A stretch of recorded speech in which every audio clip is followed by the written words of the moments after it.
যুক্তরাষ্ট্রে মাত্র ৫ বছরে ৫টি রাজনৈতিক হত্যাকাণ্ড ও হত্যা চেষ্টা দেশজুড়ে আতঙ্ক সৃষ্টি করেছে। প্রেসিডেন্ট পদপ্রার্থী থেকে শুরু করে রাজনৈতিক ও প্রভাবশালী ব্যক্তিদের লক্ষ্য করেই সহিংস হামলা চলছে। এক নতুন ধরনের রাজনৈতিক সহিংসতার যুগ শুরু হয়েছে। গত বছরের ১৩ জুলাই পেনিসিলভেনিয়ায় বাটলার শহরের নির্বাচনী সমাবেশে ডোনাল্ড ট্রাম্পের উপরে প্রাণঘাতী হামলা হয়। এতে একজন নিহত ও অনেক আহত হন। সেপ্টেম্বরে ফ্লোরিডায় ট্রাম্পকে হত্যা চেষ্টা করার অভিযোগে রায়ান ওয়েসলি রাউথ গ্রেপ্তারও হন।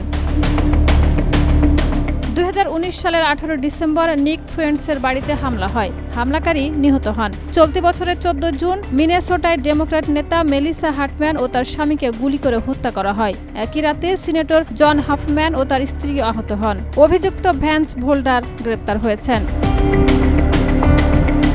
সর্বশেষ ১০ সেপ্টেম্বর ইউটা অঙ্গরাজ্যের রক্ষণশীল নেতা চার্লি কার্ককে গুলি করে হত্যা করা হয়, যা গভর্নর স্পেন্সার কক্স রাজনৈতিক হত্যাকাণ্ড বলছে। বিশ্লেষকরা মনে করেন এটি মার্কিন রাজনৈতিক সহিংসতার নতুন অধ্যায়ের শুরু।